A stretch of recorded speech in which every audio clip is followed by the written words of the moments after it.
Hello students, हम लोग modern periodic table का फॉर्मेट तो जान चुके हैं और मॉडर्न पीरियोडिक टेबल के साथ साथ हमने जाना कि आखिर मॉडर्न पीरियोडिक टेबल कौन से लॉ के ऊपर बेस्ड है। तो हमें पता लग गया कि modern periodic table is based on the modern periodic law. याद है ना आपको modern periodic law, according to which the physical and chemical properties of all the elements are a periodic function of their atomic number. But why? ये question हमारा last class में due रह गया था कि आखिर ऐसा क्यों होता है। ऐसा क्यों हुआ कि जब हमने एलिमेंट्स को इंक्रीजिंग ऑर्डर में अरेंज किया उनके एटॉमिक नंबर के, तो एक रेगुलर इंटरवल के बाद में उनकी प्रॉपर्टीज रिपीट क्यों हुई, इसका कारण हमको जानना है। और देखो, पूरे पीरियोडिक टेबल का डिस्क्रिप्शन करने के लिए हमारी जो पीरियोडिक टेबल जो हमारे लिए रिक्वायर्ड है, that is only till the 20th element, जिनके बारे में आप पूरी तरीके से जानते हैं। तो चलिए हम 20 एलिमेंट्स का डिस्क्रिप्शन बोर्ड पर लिख लेते हैं, देखिएगा ध्यान से। We will start with the first group। Group तो याद रखने हैं आपको, ये फर्स्ट ग्रुप है और फर्स्ट ग्रुप का जो एलिमेंट है वो है हाइड्रोजन। हम बात करेंगे यहाँ पर फर्स्ट ग्रुप की, ये ग्रुप लिख रही हूँ मैं यहाँ पर, भूलिएगा मत, ये ग्रुप्स हैं, बहुत ध्यान से देखते जाइएगा। ये ग्रुप्स हैं जो यहाँ लिखे जा रहे हैं और नीचे जो लिखे जाएंगे डाउनवर्ड डायरेक्शन में, they will be periods.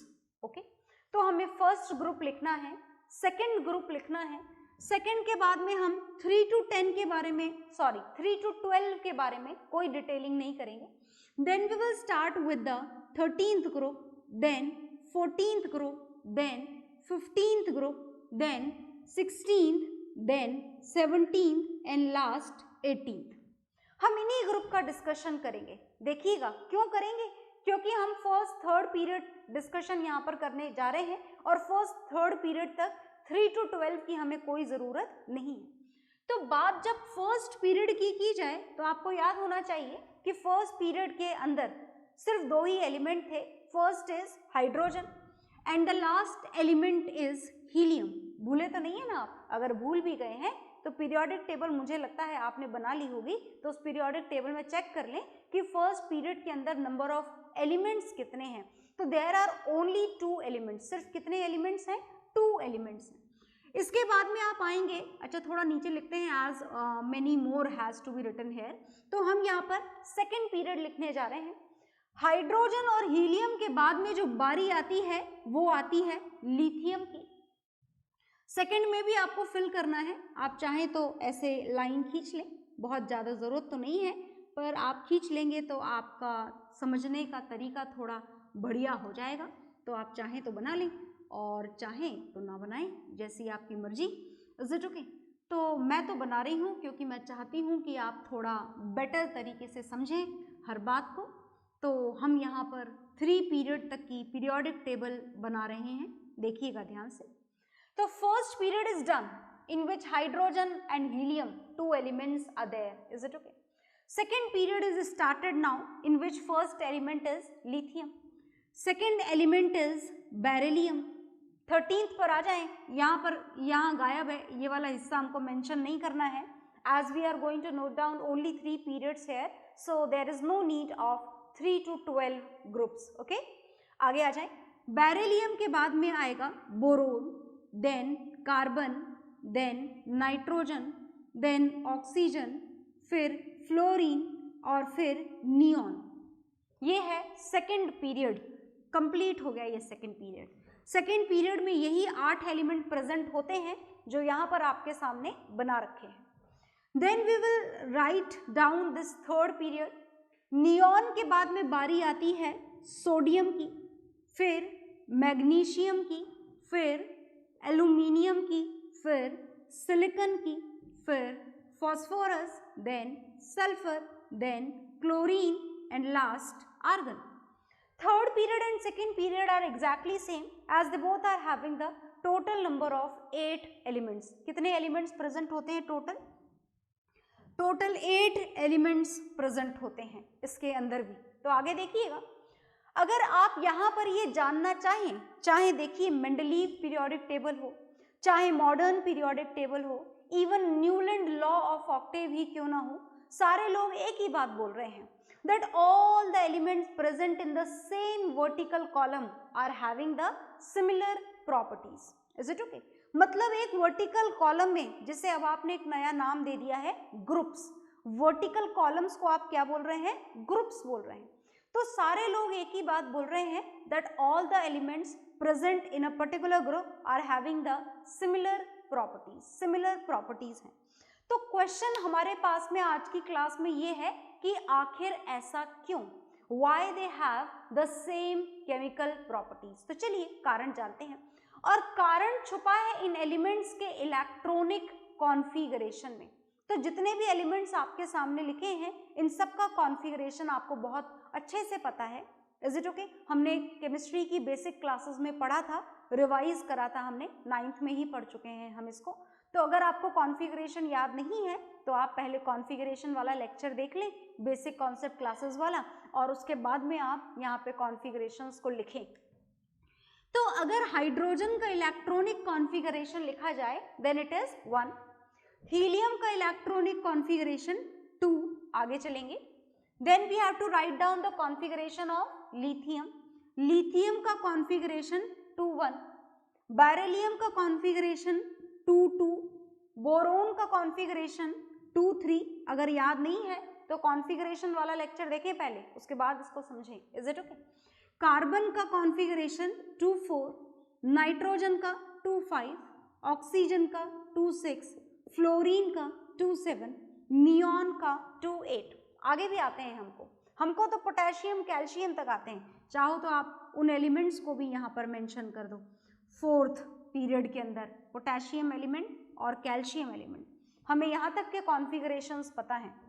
Sodium का कॉन्फ़िगरेशन 2-8-1, मैग्नीशियम का कॉन्फ़िगरेशन 2-8-2, एल्यूमिनियम का 2-8-3, silicon 2-8-4, phosphorus 2-8-5, sulphur 2-8-6, chlorine 2-8-7, argon 2-8-8, आगे देखेंगे। Potassium 2-8-8-1, calcium 2-8-8-2। हमारी नॉलेज यहाँ पर खत्म हो जाती है। Is it okay? इसके बाद के कॉन्फ़िगरेशंस हमको नहीं आते, आप सीखेंगे क्लास 11th में। फिलहाल आपको सीखने और जानने की ज़रूरत नहीं है। इतने कॉन्फ़िगरेशंस जितने आपको याद हैं, इतने आपको चैप्टर पढ़ने के लिए सफिशिएंट है। Is it okay? तो चलिए हम जानना चाहते हैं, क्या जानना चाहते हैं हम ये जानना चाहते हैं कि आप जैसा बोल रहे हैं बार बार कि इस कॉलम के सारे एलिमेंट की प्रॉपर्टी सेम होगी, इस कॉलम के सारे एलिमेंट की प्रॉपर्टी सेम होगी, इस कॉलम के सारे एलिमेंट की प्रॉपर्टी सेम होगी, इसकी भी सेम होगी, और इसकी भी सेम होगी, और इसकी भी सेम होगी। तो आखिर ऐसा क्यों? तो आप कारण जानिए। कारण यहाँ पर जो रिस्पॉन्सिबल है, किसका कारण? सिमिलर प्रॉपर्टीज का कारण। बहुत ध्यान से सुनिएगा। Similar properties of the element which are present in the same group. The elements which are present in the same group are having the similar chemical property, and the reason behind this is number of valence electron. कौन सा कारण responsible है similar property के पीछे? इस similar property के पीछे जो रीजन रिस्पॉन्सिबल है, that is only number of valence electrons, that means the electrons which are present in the outermost shell. So if we are going to look at all these elements which are present in the first group, then we can see it very clearly. The number of valence electron in hydrogen is 1. In lithium, it's again 1. In sodium, it's again 1. In potassium, it's again 1.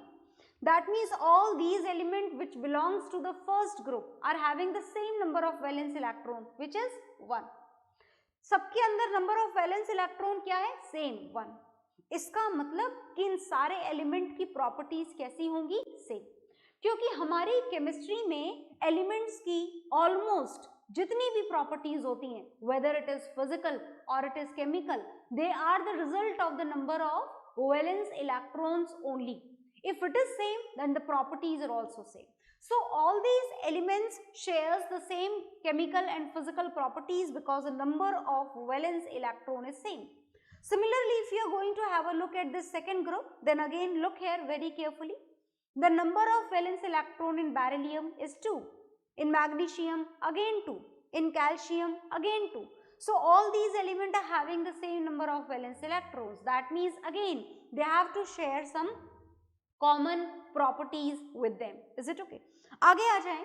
Now come to this 13th group. Again the number of valence electron in all these two elements are same. हमने आगे की listing नहीं करी है, पर अगर आप करें, is it okay? और आप जाने उनके configurations, तो not only in these two elements, whether all these elements of this group are having the same number of valence electron, that is 3. Similarly, all the element of 14th group, not only these two, all the element of this 14th group are having the same number of valence electrons in them, which is 4.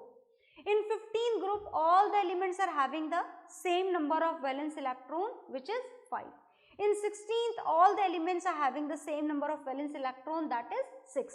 In 17th, all the elements are having the same number of valence electron, which is 7. And this is 18th group, which is a very special group.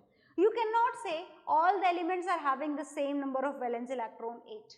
But except this helium, all the remaining elements are having the same number of valence electron, which is 8.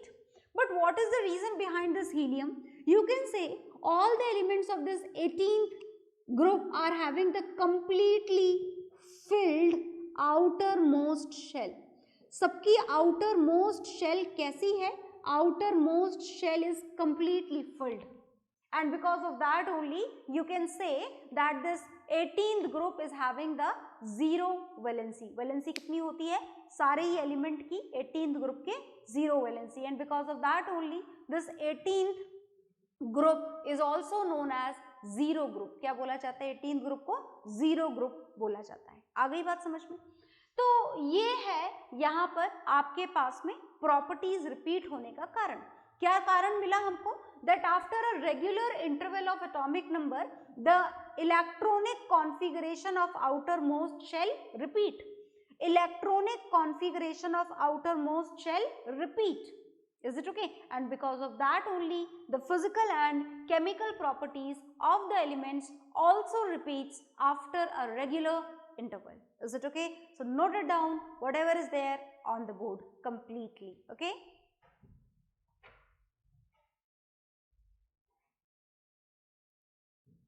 हाँ जी, तो आपने note down कर लिया होगा और इसको note down करने के बाद में हमारी मॉडर्न पीरियोडिक टेबल की इंफॉर्मेशन अभी ख़त्म नहीं हुई है.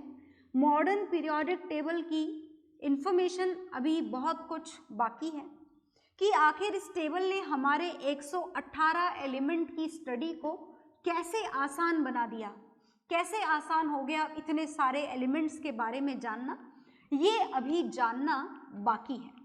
तो चलिए इस बात को भी हम जानते हैं पूरी तरीके से कि आखिर ये वेरिएशंस किस तरीके से हमारे लिए हेल्पफुल है in the study of this modern periodic table. तो हम उसको स्टार्ट करने जा रहे हैं.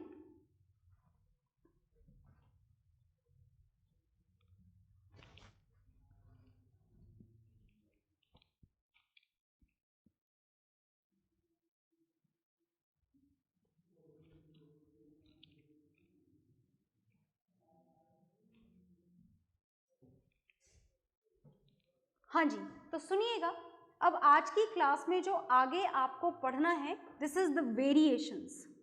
वेरिएशंस पढ़ने हैं हमको. किसके वेरिएशंस पढ़ने हैं? Variations of characters. कैरेक्टर्स का मतलब any type of property. Variations of characters in modern periodic table when we move along a period from left to right. So what happens when we move from left to right in a particular period? So the first character which we are going to define here, this is number of valence electron. क्योंकि इस number of valence electrons के बारे में जो information आपको जाननी थी, वैसे तो आप वो already जान चुके हैं, पर हमको यहाँ पर सिलेबस के अकॉर्डिंग इसे एक बार और जानना है ताकि हम इसे प्रॉपरली लिख पाएं. तो आप जानने जा रहे हैं नंबर ऑफ वैलेंस इलेक्ट्रॉन्स के बारे में. तो लिखना शुरू करें। हम बात कर रहे हैं किसी भी पीरियड की, और पीरियड का मतलब क्या होता है हमारी मॉडर्न पीरियोडिक टेबल में, that is a horizontal row. तो first period is very small as only 2 elements are there, one is hydrogen and helium. तो हमारी जो एक्सप्लेनेशन पार है वो फर्स्ट पीरियड के लिए थोड़ी कम हो जाएगी। So we will start with either second और थर्ड पीरियड। आप सेकेंड और थर्ड पीरियड में से कोई सा भी पीरियड जो आपको पसंद आए वो काम में ले सकते हैं। तो हम यहाँ पर जो पीरियड काम में लेने जा रहे हैं, दिस इज सेकेंड वन। तो अगर बात सेकेंड पीरियड की जाए तो आपको पता होना चाहिए कि सेकेंड पीरियड का फर्स्ट एलिमेंट कौन सा होता है, लिथियम। लिथियम के बाद में बारी आती है बेरिलियम की, फिर बारी आती है boron, then carbon, then nitrogen, फिर oxygen, then fluorine and neon. These are the total 8 elements which are present in the second period. तो चलिए हमें यहाँ पर क्या जानना है, हमें जानना है variations of number of valence electrons when we move from left to right in this period. तो लेफ्ट टू राइट जाना है और बात आपको जाननी है नंबर ऑफ वैलेंस इलेक्ट्रॉन्स की। तो नंबर ऑफ वैलेंस इलेक्ट्रॉन्स जानने के लिए हम सबसे पहले इन एलिमेंट्स के कॉन्फ़िगरेशंस लिख देते हैं। लिख दे कॉन्फ़िगरेशन, चलिए लिख देते हैं। लिथियम का कॉन्फ़िगरेशन आपको बहुत अच्छे से पता है, दिस इज 2-1 एंड बेरिलियम 2-2, इधर बोरोन में 2-3, कार्बन का कॉन्फ़िगरेशन 2-4, नाइट्रोजन का 2-5, ऑक्सीजन 2-6, फ्लोरीन 2-7 एंड नियॉन 2-8। तो बात आपको किसकी जाननी है, बात आपको जाननी है पूरे कॉन्फ़िगरेशन से हमें कोई लेना देना नहीं है, हमें मतलब है सिर्फ और सिर्फ नंबर ऑफ वैलेंस इलेक्ट्रॉन्स से। तो जब आप नंबर ऑफ वैलेंस इलेक्ट्रॉन्स की इंफॉर्मेशन यहाँ पर लिखना चाहें तो कैसे लिखेंगे, देखिए। Number of valence electron in lithium is 1, in beryllium it is 2, in boron it is 3, in carbon it is 4, in nitrogen 5। Number of valence electron का मतलब तो समझते हैं ना, number of electrons in the outermost shell. So here it is 5, in oxygen 6, in fluorine 7 and in neon 8. So this is the number of valence electrons in a period. That means you can say when we talk about a particular period, then when we move from left to right का मतलब तो समझते हो ना, left to right, lithium से शुरू होकर आपको नियॉन के पास में पहुंचना है। Is it okay? Whenever we move in a period, the movement is always, it has to be started from left and should be moved towards right. So the movement should be always from left to right. So look here, number of valence electron starts from 1, then goes increasing up to 8. और ये rule हर period के लिए applicable है, second period के लिए भी और third period के लिए भी। आपके नंबर ऑफ वैलेंस इलेक्ट्रॉन की शुरुआत कहाँ से होती है, 1 से, देन नेक्स्ट एलिमेंट में 2, नेक्स्ट एलिमेंट में 3, मतलब एक एक एक एक इंक्रीज करते करते जैसे जैसे आप लास्ट ग्रुप में पहुंचेंगे number of valence electron increase होते चले जाएंगे from 1 to 8, it increases from 1 to 8। आ गई बात समझ में? तो ये हमने जो जानकारी हासिल करी, this is related with the number of valence electrons. आप इसको नोट डाउन कर लीजिए। एक्सप्लेनेशन सिर्फ एक ही लाइन में लिखना है, that when we move from left to right along any period, then the number of valence electron starts from 1 and goes increasing up to 8। बस इतनी ही डिटेल आपको वहां पर लिखनी होती है, तो आप नोट डाउन कर लीजिए, ओके। तो आपने ये नोट डाउन कर लिया होगा। अब मैं इस पीरियड को यहाँ से रफ नहीं करने जा रही हूँ, because the second variation is also related with the same period, not only with the same period, it is related with the next period also, but we will explain it with this only। तो हमारा number of valence electrons का काम तो खत्म हो चुका है। अब जो हमको जानना है, the second factor The variation in second factor which varies from left to right along any period, this is second factor. And this second factor is the variation in valency. The variation in valency when we move along a period from left to right. So the movement direction always remains same, that is from left to right, है ना, तब तक जब तक कि आपके exam में question में ही वेरी करके ना दे दिया जाए that the movement should be from right to left, it depends. आगे देखिएगा, तो हम यहाँ पर जानने जा रहे हैं next factor, this is valency. चलिए वैलेंसी लिखते हैं। वैलेंसी जानना तो आपको बहुत अच्छे से आता है, वैलेंसी तो आप जान चुके हैं और फर्स्ट 20 एलिमेंट की तो बिल्कुल परफेक्टली जान चुके हैं, याद है ना आपको वैलेंसी। बात अगर लिथियम की करी जाए तो इसकी वैलेंसी होती है 1+, पर हम यहाँ प्लस माइनस को थोड़ा इग्नोर कर रहे हैं, हम सिर्फ वैलेंसी के मैग्नीट्यूड को कॉन्सेंट्रेट करेंगे, दिस इज ओनली 1। बेरिलियम की वैलेंसी 2, याद है ना आपको वैलेंसी तो सबकी, मुझे पता है आपको याद है, और नहीं याद है तो वैलेंसी वाला पेज खोल लें केमिस्ट्री के कॉन्सेप्ट वाला, और चाहे तो वीडियो भी देख लें कि how we are able to identify the valencies of these element. Is it okay? It was properly explained to all of you, so you may look at the video again.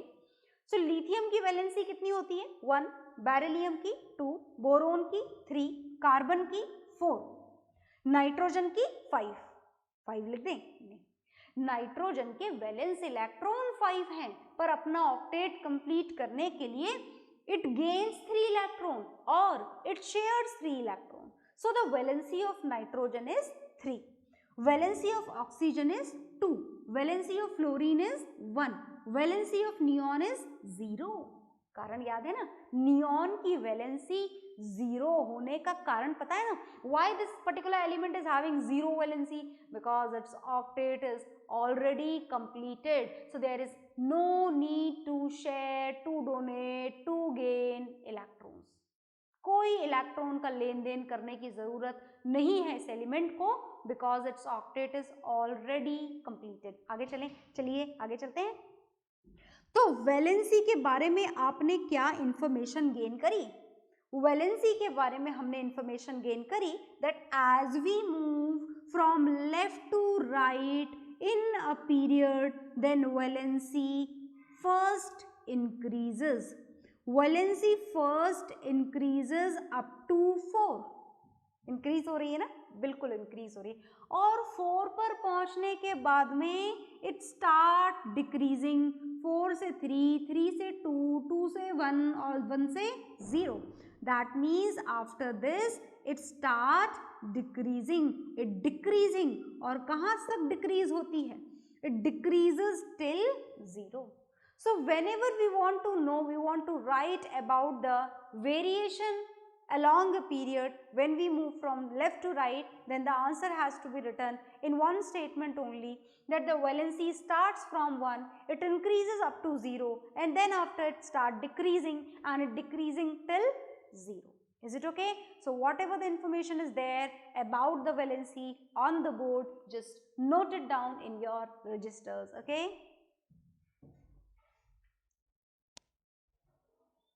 हाँ जी, तो आपने note down कर लिया होगा, और इसको note down करने के बाद में भी हम पीरियड की वेरिएशंस ही पढ़ रहे हैं, तो हम बोर्ड को अभी भी रफ नहीं करेंगे पूरा का पूरा। Is it okay? वैलेंसी वाला पार्ट हम डिलीट कर देते हैं, और अब जो नेक्स्ट प्रॉपर्टी का डिस्क्रिप्शन, नेक्स्ट प्रॉपर्टी जिसकी डिटेलिंग आप यहाँ पर जानने जा रहे हैं, उसको हम लिख देते हैं यहाँ पर। लेफ्ट टू राइट मिटाने का मतलब ये नहीं है कि अब आप राइट टू लेफ्ट मूव करना शुरू कर देंगे। The movement will remain same, and this is about the size of atoms. Movement बिल्कुल सेम रखना है, movement has to be there from left to right. आपको किधर से किधर मोशन करना है यहाँ पर? Left to right. तो लिथियम का एटॉमिक नंबर कितना होता है? एटॉमिक नंबर है ना, एटॉमिक नंबर लिखने जा रही हूं मैं यहाँ पर, याद है ना? Atomic number of lithium is 3, इसका 4, 5, 6, 7, 8, 9 and 10। Is it okay? Atomic number का मतलब पता है ना?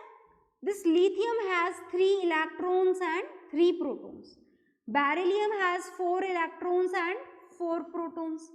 This has 5 electrons and 5 protons. This has 6 electrons and 6 protons. 7 electrons and 7 protons. 8 electrons and 8 protons. 9 electrons and 9 protons. है 10 electrons and 10 protons. तो अब हमें ये जानना है कि कौन सा एटम छोटा है और कौन सा एटम बिगर है, ये जानना है. Is it okay? तो बात अगर लिथियम के साइज की जाए तो it has 2 shells K and L. इसके पास में भी 2 शेल है, इसके पास में भी 2, इसके पास में भी 2, इसके पास में भी 2, इसके पास में भी 2 और सबके पास में 2. ये खास बात है. सेकेंड पीरियड के सारे एलिमेंट में नंबर ऑफ शेल्स क्या होंगी? Same, that is 2. Third period में सबके पास में शेल कितनी होंगी? 3. फोर्थ पीरियड में सबके पास में शेल कितनी होंगी? 5. ये याद रखनी है बात आपको. तो देखिएगा, जब नंबर ऑफ शेल्स बराबर है तो आप ये बोल सकते हैं कि size of atom should be same for all these element, पर ऐसा नहीं है. जैसे जैसे आप लेफ्ट टू राइट जाते हैं, जो साइज है वो कौन से ऑर्डर में जाता है, समझ गए ना आप साइज कौन सा बताना चाह रही हूं मैं. ये जो साइज है ये कौन से ऑर्डर में चला जाता है? डिक्रीजिंग ऑर्डर में. As we move from left to right along a period, the size of atom decreases. Now why it is so? क्यों हुआ डिक्रीज? जब नंबर ऑफ शेल सेम है तो साइज सेम होना चाहिए. नंबर ऑफ शेल सेम होने के बाद में साइज डिक्रीज क्यों हो रहा है? तो कारण सुने. कारण ये है that it has only 3 electrons and 3 protons. So force of attraction is less. है ना? क्यों? क्योंकि प्रोटॉन और इलेक्ट्रॉन थोड़े कम है. यहाँ ज्यादा है तो ज्यादा अट्रैक्शन होगा और उस अट्रैक्शन के कारण एटम का साइज थोड़ा सा श्रिंक हो जाता है. यहाँ पर और ज्यादा नंबर ऑफ इलेक्ट्रॉन और प्रोटॉन है, और ज्यादा अट्रैक्शन होगा न्यूक्लियस और एनर्जी शेल्स के बीच में, और श्रिंक हो जाएगा साइज.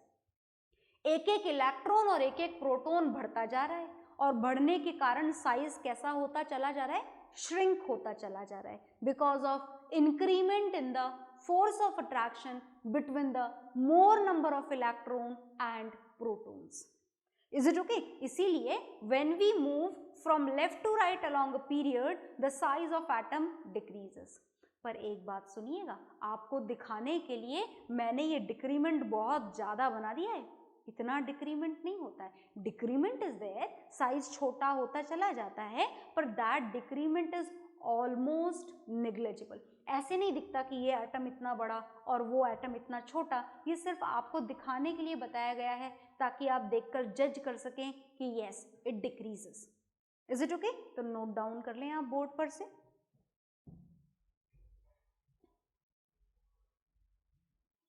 हाँ जी, तो ये 3 वेरिएशंस आपने यहाँ पर जान लिए हैं. और भी वेरिएशंस हैं along a period and along a group. Is it okay? But that we'll see in the next class. Okay? Bye everyone.